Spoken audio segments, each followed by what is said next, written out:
So the race is between James Talarico and Ken Paxton. I've already told you before, pronouncing names is not my strong suit. So we're just going to kind of go with it.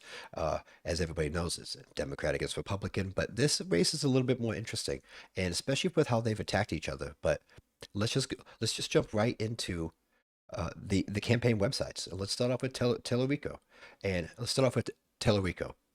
And as everybody starts off with, it's all about the money. This is, if we don't take care of this soon as a nation, whether it's legal bribery, the money that is in these huge campaigns, but it's just the way it is. We're gonna click on, we're gonna go past it, and we're gonna go right down the line. Let's listen to it, and let's just see what he has to say. The biggest divide in our country is not left versus right, it's top versus bottom. Billionaires. Just to start off with, I agree, but it's not being framed in this way. Left versus right. If you're on one of two teams right now, you follow those teams all the way. It does not matter. If somebody is a MAGA person and a Trump person, they will follow them through and through. And the same that we're seeing a lot on the left. I'm not saying the entire left or the entire right. It's on both sides.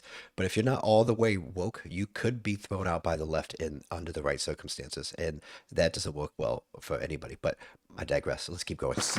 Want us looking left and right at each other so that we're not looking up at them. The people at the top work so hard to keep us angry and divided because our unity is a threat to their wealth and their power. I could not agree with that statement more. How he's starting off so far, incredible. This is a way. Divide and conquer is a real thing. Not only a military strategy, but it's been used by our societies forever, since the beginning of time. And right now, this is the best way of doing it, especially in our current world. Dividing the rich and the poor seems to be the easiest route. And if you're dividing the poor amongst each other and they're not worried about the rich, or they aspire to be the rich, there's any number of reasons people vote for any side. But as long as we're still bickering at the bottom, nothing can even be changed at the top, not even in the middle. So their social media algorithms and their cable news networks tear us apart. They divide us by party, by race, by gender, by religion, so that we don't notice that they're defunding our schools, gutting our healthcare, and cutting taxes for themselves and their rich friends. It is the oldest strategy in the world. Divide and conquer. First, I love that he brought that up, and that we have a similar mindset for how he views the world. So I respect that totally. But yes, we are being divided, and we do need to start having leaders and representatives that want to bring people together, want to hear all sides and see what works best for the country. Gutting programs and helping the extremely wealthy not pay taxes is not working. I wish that the moderately wealthy, who have to pay high taxes, would speak up on this more, but this does not seem the case all the time. But we will not be conquered. We're underdogs in this fight. We're going up against those billionaire mega donors and their puppet politicians. We're going up against a rigged system, and we're going up against a lot of money. But I'm a former middle school teacher. I don't scare easily. I also like that. Being a teacher is something that we kind of just take for granted, especially in whether it's Western nations and more developed nations. Being a teacher is so important. Being able to have the ears of the students, the next generation, having parents work with teachers together, having the funding from the government, the states, whatever it might be, to educate the next generation is more important than anything we do. And I don't understand how teachers aren't paid better, and the systems aren't are not spending in the right way. Even little things such as, let's say the kids prepared their own lunches so they learn how to cook for themselves later in life. I don't know why these things are such foreign ideas to us when other countries have implemented it, and it's quite frustrating. And Texans don't scare easily. My granddad was a Baptist preacher in South Texas. He taught me that we follow a barefoot rabbi who gave 2 commandments: love God and love neighbor. Because there is no love. Religion's never been something that's been a major part of my life. I have definitely taken the time to try to understand, especially the big ones. And my friends that would tell you I was very intrigued by it. I asked a lot of questions. I would go to different, especially in college, different churches, different. I wanted to hear people give different sermons and see what they had to say. And when it's used correctly, it is beautiful. I understand in a lot of the world we don't. And right now we're even segmented on the left that this could be a negative thing for him giving out ideas based off of religion, but it's very basic and beautiful. And I love that he's also talking about it in Texas as a Democrat. And Texas is about freedom. You know, the people, they're very proud to be Texans. And so is he. And they do have religion, and it is part of their daily life. And they also want the freedom to be who they are and what they want. And that's how I am gathering what he is doing. And being that it's education based, merit based, he has a background. He practices what he preaches, and that's something we don't see today in politics or in life in general. You could talk about all the issues, you could get all the votes you want, but as soon as people get in office, they begin to enrich themselves on both sides. The fact that only if you're on team left, you only call it out on the right. If you're on team right, you only call it out on the left is doing no justice to anybody. Fraud is fraud, and the issues we're dealing with this country are real enough before we try to make up imaginary issues or fight each other because, well, if I'm doing it, then and the other guy's doing it, then why are you yelling at me? That's not how it works. That's not how accountability works. Of God without love of neighbor. Every single person bears the image of the sacred. Every single person is holy. Not just my neighbors who look like me, or pray like me, or vote like me. Those billionaires are trying to keep us from seeing all that we have in common. They're trying to keep us from realizing that there is far. I'm also sure it's not just billionaires. That's a class that's easy to blame. That is a class that's easy to attack. They do have a lot of control, and nowadays, with the way that the internet could be, with the way that technology is, their control is far more superior than at any other time in history. Joseph Goebbels would kill for this kind of propaganda tool, but that's not here nor there. There are other groups, there are other factions, there are other people in the world that don't agree with the West, that don't agree with this view and how we see things. And tribalism is real. In the West, we have it for Democrat, Republican, left or right.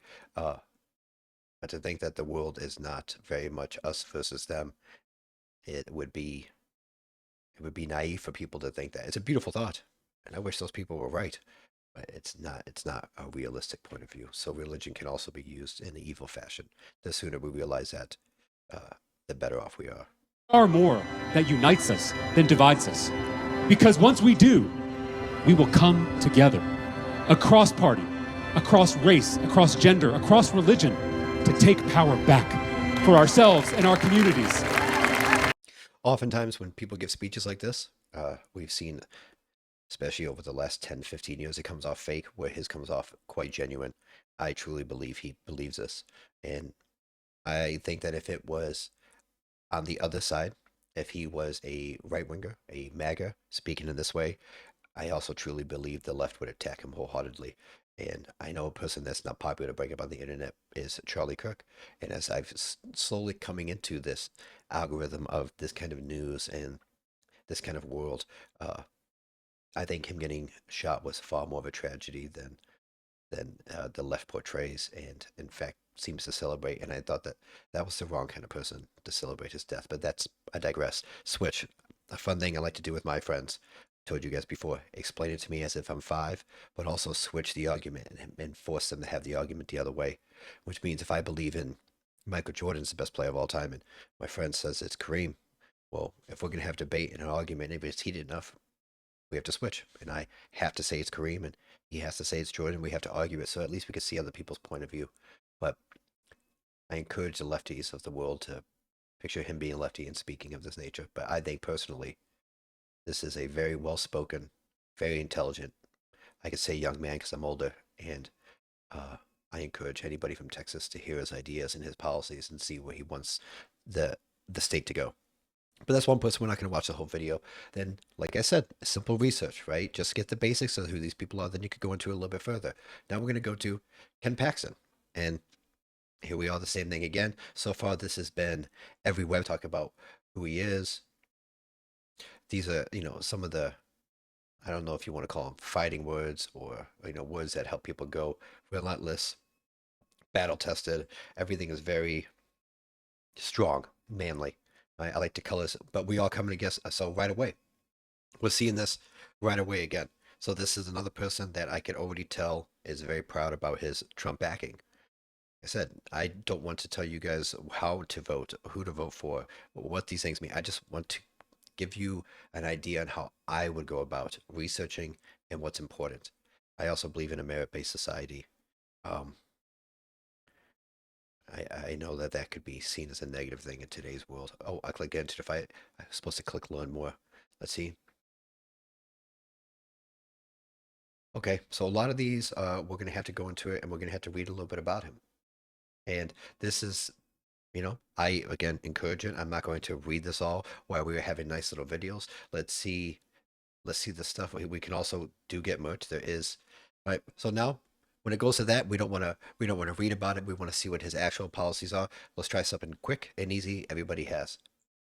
We're going to go to chat GPT. That's it. Nonpartisan comparison of the two candidates based on their public records, campaign statements, and current messaging. Let's break it down in the easiest terms possible. We already went through Talarico. We have the video. Let's focus on Paxton. Conservative Republican. Supports school choice, parental rights initiatives, conservative education and policies. This is something that I'm gathering in the U.S. is becoming a bigger and bigger thing. I truly believe it probably has to do with the LGBTQ plus movement and what people are learning about, kids are learning about in schools. That is a different subject for a different time. I would love to talk about this if you guys ever want to come on the channel together. Uh, Healthcare is something that I'm gonna focus on a little bit more. Being a disabled person from birth, being in the disabled community, I understand how much healthcare is part of our lives, and a lot of people don't focus on it until their health goes bad, and by then it might be too late. So let's see. I don't trust either side for fixing the healthcare problem. So we can clear that up right away. I think both sides uh, are getting, I'm sure, paybacks. Both sides are getting money. I am sure that it is a dirty dealing on all sides. And a person that has lived in Europe and heard the stories and the propaganda of people not being able to see the doctor for a year, can't get any kind, you can't go to ER. I know there's a lot of stories coming out of Canada for this also. In Switzerland and the other place I've lived, this was not my experience. So I cannot speak on that because I can only speak on the experience that I had, which was great healthcare at a fair monthly price and with prices that were controlled, right? So I think that would have to be the biggest issue we're dealing with right now is regulation, right? I would charge as much as if I could for any medicine to make as much money as possible. That's what our country emphasizes in capitalism, but there's also what we seem to love as a country. We we like people that make money. So to say it the other way is doesn't make any sense. Religion. This is another one. What's nice to see is on the left. Typically, we would see a lot of these. Uh, typically, we would see a lot of these stances would be somebody on the right, Christians, right? Also, it's a negative point of view right now, but it shouldn't. And any religion done correct is great. Done wrong is bad.